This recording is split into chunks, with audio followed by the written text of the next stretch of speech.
Maka dari itu apa yang kita lakukan dalam saat-saat di mana semua kita punya rasa cemas, khawatir menghadapi problem hidup, tatkala kita terus membaca problem hidup itu laksana hambatan yang ada jalan keluar. Bismillahirrahmanirrahim. Alhamdulillah. Saudara-saudara, kita sudah masuk paruh kedua akhir. Kami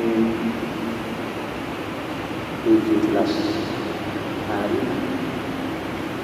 atau 18 hari Ramadan.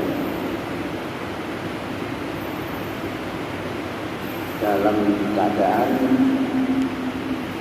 semua kegiatan belajar mengajar dalam kampus sedang Juli sampai dengan bulan depan tarikh 19.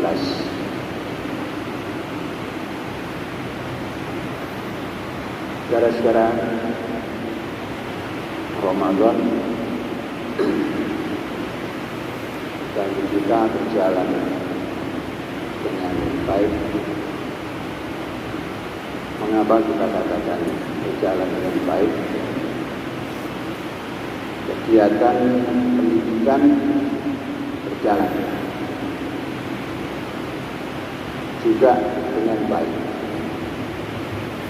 Di saat banyak orang masih mempertahankan belajar online, kita sudah terus belajar dalam kondisi tetap sebagaimana tidak ada COVID, yakni tatap muka, berjalan dengan seksama dan tidak ada gangguan apapun. Kemudian menjalankan aktivitas untuk memaknai hidup, bahwa hidup ini adalah untuk berbuat, untuk melangkah ke depan dalam bentuk apapun, baik itu penambahan ilmu, meningkatkan kualitas hidup, dan bergerak untuk memperbaiki nilai-nilai yang berhubung dengan ekonomi. Ini kita berjalan terus. Apa yang menyebabkan kita mempunyai ruh seperti ini? Karena kita meyakini ajaran ilahi. Ajaran ilahi yang menurut cerita sejarah kita disuruh membaca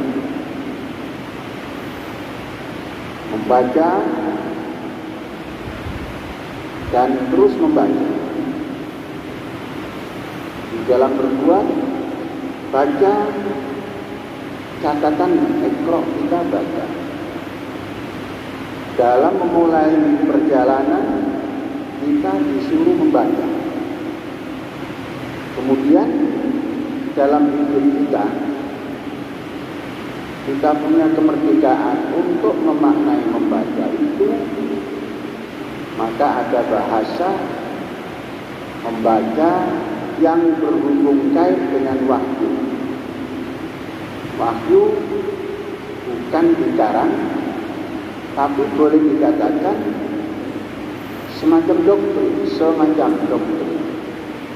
Karena kata demi kata, kalimatnya tidak boleh dirubah. Itu harus dibaca. Dan kemudian ada yang harus dibaca yang setiap detik berubah, bukan setiap saat, bukan setiap bulan atau hari, bukan bulan, bukan tahun, tapi setiap detik berubah. Ini juga disuruh baca. Yang dalam bahasa lain itu ayat-ayat tanda-tanda atau klausul-klausul yang bersifat kauniyah, semesta. Semesta itu artinya semesta alam. Kauniyah itu ada alam yang hidup dan alam yang tidak bergerak. Semua disuruh membaca.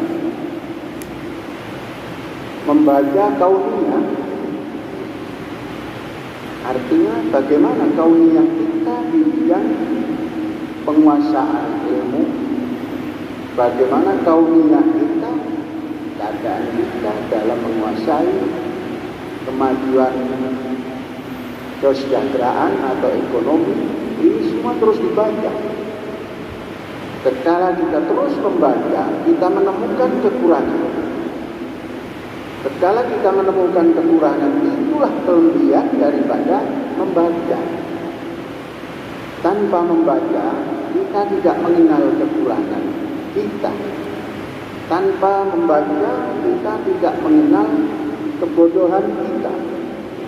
Dengan membaca, maka kita mengetahui kelemahan, kekurangan yang kita punya. Dan ketika kita memiliki pemandangan atau karena hasil bacaan kita menyadari kekurangan, itulah kelebihan. Sehingga kita bisa melangkah lagi ke depan, ke depan, ke depan, dan terus ke depan. Hasil bacaan. Saudara-saudara, apa yang kita baca kemarin, kalau kita baca hari ini, kita temukan sesuatu kemarin kurang. Maka dari itu, apa yang kita lakukan dalam saat-saat di mana semua kita punya rasa cemas, khawatir menghadapi problem hidup, ketika kita terus membaca, problem hidup itu laksana hambatan yang ada jalan keluar. Itu dari membaca.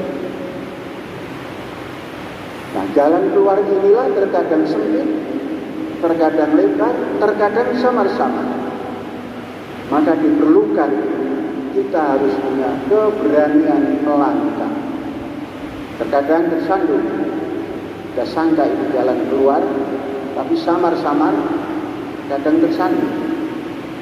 Tapi tersandung itu bukan satu kegagalan. Tersandung itu mengingatkan kita ada jalan yang lebih baik lagi. Dan terus bergerak, maka dirasakan kita terus bergerak dalam kondisi apapun. Saudara-saudara, ini harus diyakini. Jadi setelah membaca harus ada keberanian ambil saripati bacaan yang telah kita lakukan hari demi hari. Saudara-saudara, belum tuntas dunia dicekam oleh virus COVID atau wabah. Kemudian dunia dikejutkan lagi adanya pertempuran, peperangan baru, yakni di Eropa. Sejarah selalu menunjukkan bahwa Eropa yang konon manusia berbudaya, sumber kekacauan dunia. Perang dimanapun dan kapanpun selalu dari Eropa. Mungkin Eropa memiliki satu adagium karena mereka merasa bangsa yang paling terhormat. Maka apa yang ada di Asia terjadi peperangan sumbernya dari Eropa. Kita bisa melihat di Vietnam sumber dari orang putih Eropa yang pindah ke Amerika. Kita pernah merasakan betapa penat mempertahankan hidup tatkala Indonesia belum menjadi Indonesia, dikekang, digenggam, tatkala Nusantara digenggam, jadi Nusantara yang tidak mampu bergerak. Dan terus karena membaca bangsa itu tidak berhenti, awalnya membaca secara kasar, kemudian membaca secara terdidik, kemudian tampil bacaannya itu sehingga mampu bergerak ke depan, mampu menyampaikan anata. Inilah identitas. Di Indonesia mengatakan, ini identitasku Indonesia. Negeri tetangga kita memberikan identitas masing-masing. Kemudian bergerak ke depan, memajukan dirinya, memberanikan dirinya, dan dengan sikap berani karena punya ilmu menanggalkan seluruh kekuatan Eropa. Saudara-saudara, ini semua berkat bacaan. Kalau kita baca sejarah masa lalu, pusat yang diperebutkan orang titiknya di Asia, tapi yang memperebutkan adalah orang-orang kulit putih kebanyakan. Contoh, kita ke Israel sana, Yerusalem pernah dikuasai Yahudi 1000 tahun. Ganti penguasa, dikuasai Nasrani 400 tahun. Ganti penguasa, dikuasai oleh Islam 1300 tahun. Pusatnya di sana, dan gerakan yang membidik semua itu menjadi sumber pertempuran dan perselisihan sampai hari ini adalah orang-orang Eropa dan kulit putih. Kemudian hari ini setelah hampir selesai di Indonesia COVID, tinggal 500 yang tertular, dan kita dalam kondisi seperti itu perlu kita bersyukur, menyampaikan kepada bangsa-bangsa bahwa Indonesia mampu menangani dengan kemandiriannya. Yang awalnya dicemooh tidak mampu, ternyata alhamdulillah baik. Di saat kita menjadi pimpinan negara G20, di saat itu pula di Eropa terjadi peperangan itu, dan seakan-akan Indonesia menjadi kuali percampuran yang tidak disukai.